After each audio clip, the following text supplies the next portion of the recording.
तभी एक आदमी उसे पकड़ लेता है और एक सीक्रेट लैब में ले जाकर बंद कर देता है। वो कोई मामूली जगह नहीं थी, वो थी डॉक्टर बर्सिनिस्टर की लैब, जिसे शहर के लोग डॉक्टर ईविल के नाम से जानते थे। डॉक्टर ईविल एक सन की लेकिन जीनियस साइंटिस्ट था, जो जेनेटिक एक्सपेरिमेंट्स के जरिए साधारण कुत्तों को सुपर डॉग्स में बदलना चाहता था। ऐसे कुत्ते जिन्हें न ट्रेनिंग की जरूरत हो न इंसान की मदद की। लेकिन शहर के मेयर ने उसके इस प्रोजेक्ट को खारिज कर दिया था। अपमान और गुस्से से भरा डॉक्टर ईविल अब ठान चुका था, वो अपने एक्सपेरिमेंट से पूरी सिटी को चौंका कर रहेगा। उसका असिस्टेंट कैड उस छोटे बीगल को टेस्ट के लिए लैब में लाता है। डॉक्टर ईविल अपने खास सीरम को तैयार करता है, लेकिन तभी वो डरा हुआ छोटा डॉग भागने लगता है। घबराहट में वो इधर उधर दौड़ता है और गलती से कई सारे सुपर सीरम कंटेनर्स गिरा देता है। सीरम उसके शरीर में घुल जाता है, उसके डीएनए में बदलाव आने लगते हैं और उसके अंदर सुपर पावर्स आ जाती हैं। डॉक्टर ईविल उसे पकड़ने की कोशिश करता है, लेकिन उसे अंदाजा नहीं था कि ये छोटा डॉग अब लोहे की दीवारों को भी पार कर सकता है। वो 10 मीटर मोटी स्टील वॉल तोड़कर भाग निकलता है। लैब में तबाही मच जाती है, हर तरफ आग लग जाती है और कुछ ही मिनटों में पूरा लैब राख हो जाता है। अब वो छोटा डॉग अकेला, भूखा और भटका हुआ था। वो कचरे के ढेर में खाना ढूंढने लगता है, पर यह इलाका पहले से ही 3 दूसरे आवारा कुत्तों का था। उसे अपनी सुपर पावर के बारे में कुछ भी नहीं पता था, इसलिए वो उन डॉग्स से डरकर वहाँ से भाग जाता है। दौड़ते दौड़ते वो सड़क पर पहुँचता है और सामने से आती हुई एक कार से टकरा जाता है। वो कार थी डैन उंगर की, जो कभी पुलिस ऑफिसर हुआ करता था। डैन गाड़ी से उतरता है और हैरान रह जाता है कि डॉग को कुछ नहीं हुआ। उसकी आंखों में मासूमियत देखकर डैन मुस्कुराता है और सोचता है ये तो किसी फरिश्ते जैसा है, और उसे घर ले जाने का डिसाइड करता है। उसे अंदाजा नहीं था कि डॉग के टकराने से उसकी कार पर एक बड़ा डेंट पड़ चुका है। डॉग उसके जूते सूंघता है और प्यार से उन्हें चाटने लगता है। दरअसल उसने सूंघकर पहचान लिया था कि यह इंसान दिल का अच्छा है। डैन को भी वो डॉग पसंद आता है। वो अपने बेटे जैक को उससे मिलवाता है। जैक अभी भी अपने पिता से नाराज था, क्योंकि उसकी माँ की मौत के बाद डैन ने पुलिस की नौकरी छोड़ दी थी ताकि वो अपने बेटे के साथ ज्यादा वक्त बिता सके। लेकिन हकीकत में वो अब भी अपने सिक्योरिटी गार्ड वाले काम में इतना व्यस्त थे कि जैक अपने आप को अकेला महसूस करता था। डैन उस डॉग का नाम शूशाइन रखता है, क्योंकि वो बार बार उसके जूते चाटता रहता था। जैक को शूशाइन को घर में रखने में कोई दिलचस्पी नहीं थी, इसलिए जब डैन काम पर चला जाता है तो जैक भी स्कूल निकल जाता है और शूशाइन अकेला घर पर रह जाता है। शूशाइन को डॉग फूड की खुशबू आती है और वो डिब्बों का बॉक्स ढूंढ लेता है, लेकिन जैसे ही उसने डिब्बे को खोलने की कोशिश की, डिब्बा दोनों तरफ से फट गया। दीवार पर खाना बिखर गया। उसे लगा कि अब तो उसका नया मालिक उसे निकाल देगा, इसलिए उसने सफाई करने की कोशिश की। तभी घर में एक पोस्टमैन आया। आवाज सुनकर शूशाइन खिड़की से झांक कर भौंकने लगा, लेकिन पोस्टमैन ने उसे चिढ़ाया। शूशाइन ने बस जोर से भौंक दिया और खिड़की का कांच और पोस्टमैन के चश्मे के लेंस चटक गए। पोस्टमैन डर के मारे भाग गया। पोस्टमैन के जाने के बाद शूशाइन पलटा तो उसे सोफे के नीचे एक टेनिस बॉल दिखी। वो दौड़कर उसे लेने गया, लेकिन गलती से पूरा सोफा ही उखाड़ दिया। थोड़ी देर बाद जब जैक घर आया तो वो घर की हालत देख दंग रह गया। उसे लगा कि घर में चोरी हो गई है। वो गुस्से में कहता है ये सब किसने किया, और तभी उसके सामने शूशाइन बोल पड़ता है। धीमी आवाज में वो कहता है माफ करना, ये सब गलती से हुआ। जैक की आंखें फैल जाती हैं। वो अपनी आंखों पर यकीन नहीं कर पाता। शूशाइन भी उतना ही हैरान था, क्योंकि उसे भी नहीं पता था कि उसकी बातें अब इंसान समझ सकता है। दोनों कुछ पल एक दूसरे को देखते हैं और फिर जोर से चिल्लाने लगते हैं। कुछ देर बाद दोनों पार्क में पहुंचते हैं। जैक शूशाइन से पूछता है बताओ तुम्हें ये सुपर पावर कैसे मिली। पता नहीं, एक लैब थी, कुछ डरावने इंसान थे और फिर बहुत सारा नीला लाल चमकता हुआ लिक्विड। उसके बाद से सब कुछ बदल गया। दोनों बातें कर ही रहे होते हैं कि तभी वहाँ आती है जैक की दोस्त मॉली अपनी प्यारी फीमेल डॉग पॉली के साथ। पॉली को देखते ही शूशाइन के पूंछ हिलने लगती है। वो उसकी तरफ मुस्कुरा कर कहता है वाह, ये तो मिस यूनिवर्स लग रही है। जब मॉली जैक से बातें कर रही थी, शूशाइन चुपके से पॉली के पास चला जाता है और उससे बातें करने लगता है। पॉली को तो ये भी नहीं पता था कि वो बोलने वाला डॉग है। थोड़ी देर बाद मॉली और पॉली वहाँ से चली जाती हैं। जैक शूशाइन की बाकी पावर्स को एक्सप्लोर करने की कोशिश करता है। वो हैरान रह जाता है जब शूशाइन दिखाता है कि उसके पास सुपर स्ट्रेंथ, सुपर स्पीड और सुपर हियरिंग जैसी ताकतें हैं। अचानक शूशाइन के कान खड़े हो जाते हैं। उसे बहुत दूर से पॉली और मॉली की चीखने की आवाज सुनाई देती है। वो तुरंत समझ जाता है कि वो दोनों मुसीबत में हैं। जैक, वो खतरे में है, मुझे जाना होगा, और वो सड़क पर दौड़ पड़ता है। भागते हुए उसे एहसास होता है कि वो सिर्फ दौड़ ही नहीं सकता बल्कि उड़ भी सकता है। शूशाइन हवा में उछलता है और पहली बार जिंदगी में उड़ने लगता है। हालांकि उड़ने का कोई तजुर्बा नहीं था, इसलिए हवा में काफी तोड़फोड़ भी हो जाती है। फिर भी वो समय पर पहुंचता है और अपनी सुपर स्पीड से मॉली और पॉली को चोरों से बचा लेता है। पॉली को बस इतना पता चलता है कि कहीं से एक फ्लाइंग डॉग आया और सब कुछ ठीक कर गया।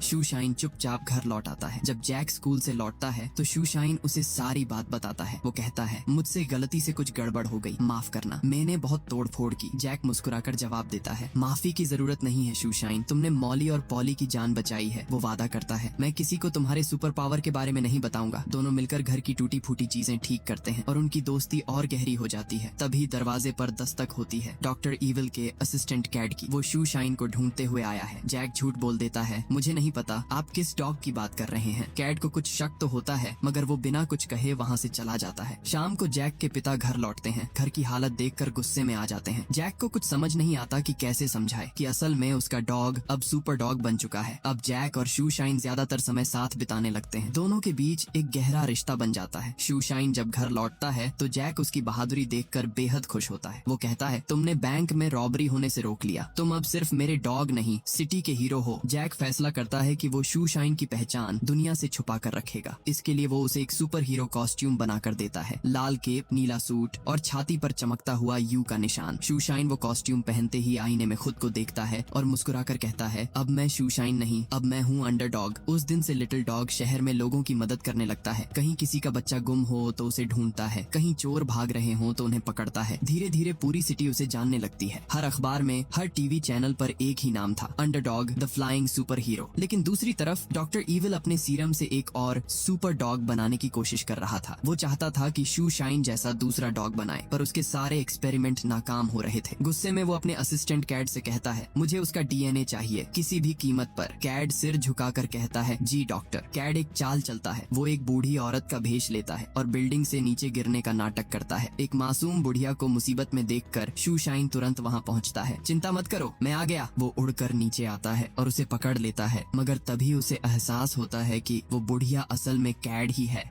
शूशाइन झट से छुटने की कोशिश करता है। कैड उसके कॉलर को कसकर पकड़ लेता है। दोनों सड़क पर घिसटते हैं। कैड के कपड़े फट जाते हैं। शूशाइन किसी तरह कॉलर छुड़ाकर भाग निकलता है, मगर कैड उस कॉलर को लेकर डॉक्टर ईविल के पास पहुंचता है। डॉक्टर ईविल कॉलर को सूंघते हुए मुस्कुराता है, अब मैं जानता हूँ वो कहाँ है। कॉलर में लिखे नाम से उसे शूशाइन की लोकेशन मिल जाती है। उधर जैक शूशाइन से पूछता है, तुम्हारा कॉलर कहाँ गया? शूशाइन कैजुअली कहता है, कहीं गिर गया होगा। थोड़ी देर बाद अंडरडॉग की मुलाकात होती है पॉली से। पॉली अब भी लिटिल डॉग की फैन होती है। उसे ये पता नहीं था कि शूशाइन ही असली अंडरडॉग है। वो कहती है, काश अंडरडॉग मुझसे कभी मिले। शूशाइन मुस्कुराकर जवाब देता है, अगर तुम उसे पुकारोगी वो जरूर आएगा। रात को पॉली अकेली होती है। वो आसमान की तरफ देखकर पुकारती है, अंडरडॉग वेयर आर यू? और अगले ही पल शूशाइन अपनी सुपर हीरो कॉस्ट्यूम में वहाँ पहुँच जाता है। पॉली हैरान रह जाती है। दोनों साथ घूमते हैं, बातें करते हैं और शूशाइन के लिए वो एक खूबसूरत रात बन जाती है। अगले दिन जैक अपने प्यारे साथी शूशाइन के साथ मॉली से मिलने उसके घर जाता है, लेकिन उसी वक्त डॉक्टर ईविल अपने साथी कैड को लेकर जैक के घर पहुंच जाता है। वो वहां जैक के डैड को बंदी बना लेता है और उनसे कहता है कि वो अंडरडॉग को बुलाए। जैक के डैड को अब तक ये नहीं पता था कि शूशाइन ही असल में अंडरडॉग है, इसलिए वो डॉक्टर ईविल की बात मानकर ऊंची आवाज में अंडरडॉग को पुकारने लगते हैं। अपने मालिक को मुसीबत में देखकर शूशाइन तुरंत हरकत में आता है। वो जैक को साथ लेकर मॉली के घर से निकल पड़ता है। आसमान में उड़ते हुए कुछ ही पलों में वो डॉक्टर ईविल के सामने पहुंच जाता है। डॉक्टर ईविल चालाक था। वो जैक को भी पकड़ लेता है और फिर शूशाइन से कहता है कि अगर वो जैक और उसके पिता की जिंदगी बचाना चाहता है तो उसे अपना डीएनए देना होगा। अपने प्यारे दोस्तों की जान बचाने के लिए शूशाइन राजी हो जाता है। डॉक्टर ईविल उसके ऊपर एक्सपेरिमेंट करता है और उसकी सारी एनर्जी को ब्लू पिल्स में कैद कर लेता है। फिर वो उसे रेड पिल्स खिला देता है, जिससे उसकी सारी सुपर पावर लॉक हो जाती है और अब वो बस एक आम कुत्ता बनकर रह जाता है। डॉक्टर ईविल यहीं नहीं रुकता। वो अपनी तीनों डॉग्स को ब्लू पिल्स खिला देता है और उन्हें भी सुपर डॉग्स में बदल देता है। अब उसका मकसद साफ था, शहर के मेयर से बदला लेना। डॉक्टर ईविल और कैड वहाँ से निकल पड़ते हैं और पीछे छूट जाते हैं जैक, उसके पिता और बेसहारा शूशाइन। लेकिन जल्द ही जैक और उसके पिता अपनी रस्सियां खोलकर आजाद हो जाते हैं और रेड एंटीडोट पिल्स लेकर शूशाइन के साथ वहाँ से निकल पड़ते हैं। उधर दूसरी तरफ डॉक्टर ईविल अपने डॉग्स और कैड के साथ टाउन हॉल पहुँच चुका था। उसका इरादा था टाउन हॉल की छत पर एक बम लगाना, जिससे उसका बनाया हुआ खास सीरम पूरे शहर में फैल जाए और शहर के सारे लोग उसके गुलाम बन जाएं और सिर्फ उसी के हुक्म पर चलें। इसी दौरान पॉली भी गलती से मॉली के साथ कैड के पास पहुंच जाती है। कैड दोनों को पकड़कर रस्सियों से बांध देता है। अब तक जैक, डैन और शूशाइन भी टाउन हॉल पहुंच चुके थे। वो देखते हैं कि हॉल पर अब पूरी तरह डॉक्टर ईविल का कब्जा है और शहर वाले मदद के लिए जोर जोर से अंडरडॉग को पुकार रहे हैं। शूशाइन के पास अब कोई सुपर पावर नहीं थी, लेकिन जब उसे टाउन हॉल में लगे बम का पता चलता है है वो बिना सोचे समझे उसे डिफ्यूज करने निकल पड़ता है। वही डॉक्टर ईविल मेयर को धमकाता है, मेरा लैब फिर से बनाओ, मुझे फंड दो, सिक्योरिटी दो, वरना ये शहर खत्म हो जाएगा। मेयर मजबूर होकर साइन करने ही वाला होता है कि दरवाजा टूटता है और शूशाइन वहाँ पहुँच जाता है। एक टकराव के दौरान मेयर और डॉक्टर ईविल दोनों नीचे गिर पड़ते हैं और उसी वक्त डॉक्टर ईविल की जेब फट जाती है। वहाँ से ब्लू पिल्स जमीन पर गिरती है जिन्हें खाकर शूशाइन अपनी सुपर पावर वापस पा लेता है। अब वो फिर से अंडरडॉग बन चुका था। डॉक्टर ईविल ये देखकर अपने सुपर डॉग्स को उस पर हमला करने का हुक्म देता है। अंडरडॉग उन तीनों से बचते हुए टाउन हॉल में चारों तरफ दौड़ता है और लड़ाई के बीच वहाँ जबरदस्त तबाही मच जाती है।